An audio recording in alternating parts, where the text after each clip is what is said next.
Greetings, Ed, from Abu Dhabi, the capital of the United Arab Emirates, the UAE. This tiny nation on the Arabian Peninsula is actually a coalition of 7 emirates run by different royal families. Iran is just a short distance across the Persian Gulf, and the U.S. nuclear deal with Iran that's coming to a head in just 3 days is a major worry here, as is the U.S.-led fight against ISIS and radical Islamic extremism in the region. That is seen as an existential threat here in the UAE. I sat down with the foreign minister, who is one of the Crown Prince's sons, Sheikh Abdullah bin Zayed Al Nahyan, and I started by asking him about the UAE efforts against ISIS. They are trying to hijack our religion. It's not about them not liking other religions. No, they don't like our religion. They don't like the way we practice our Islam. They would like to force their interpretation of Islam on our values, on our countries, on our families. There's enough being done to fight ISIS. We cannot get rid of ISIS if the situation in Syria is not dealt with in the proper manner. And that's a tragedy, seeing over 200,000 Syrians slaughtered. Almost 10 million Syrians either are refugees or displaced. You're taking a leadership role, obviously, on the fight against extremism. You recently came out with a list of terrorist organizations. 2 of them raised some eyebrows, as you can imagine, in Washington. CAIR, Council on American Muslim Relations, and Muslim American Society. Why do that? Our threshold is quite low when we talk about extremism. We cannot accept incitement or funding when we look at some of these organizations. I mean, for many countries, the definition of terror is that you have to carry a weapon and terrorize people. For us, it's far beyond that. We cannot tolerate even the smallest and the tiniest amount of terrorism. So, I mean, you have a zero tolerance on terrorism, on extremism, but do you think that the U.S. is even as tough as you all are on some of these groups? You should ask them. You worked alongside Egypt to launch strikes against extremist groups in Libya, and that took a lot of people by surprise in Washington. We believe, especially the countries who played a role in getting rid of Gaddafi, first of all, should have played a far bigger role the day after. They haven't.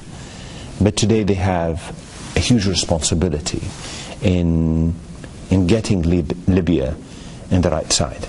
I don't see a situation where Libya, forget being useful and helpful for the region, but Libya could be a huge ticking bomb for the region. So do you think the U.S.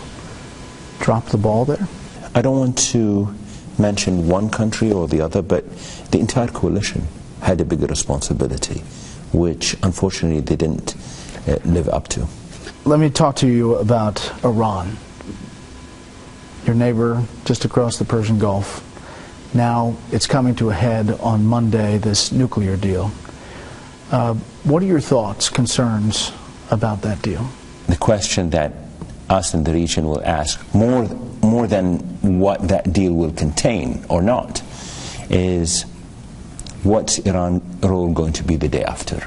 We'll wake up Tuesday morning and everyone, I mean most of us, they'll ask the question that what Iran is going to get out of it, not on the nuclear front, but on the regional front.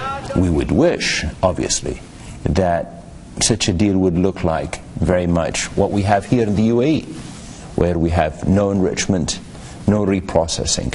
But obviously that's far from what's going to happen. have you seen how the U.S. plays in this region, how it's perceived in this region change? And if so, how? I think we have to move away from a period where Brussels, Washington, London, and Paris think that they know the region better than the people of the region. And I think that's our biggest challenge. James Mattis, former CENTCOM commander, said this. He said about the UAE, their biggest concern isn't Iran, it's American disengagement. Fair? No, it's not fair. I don't think it's fair. We have challenges of extremism, radicalism, fascism, and we have social challenges, we have economical challenges, political challenges, and I think these matters are not been discussed in a way where the region can rely enough to its historical partners. It just looks to me that the West, our historical partners, either they are preoccupied with their internal matters, or they are a bit too sore with their efforts in the region.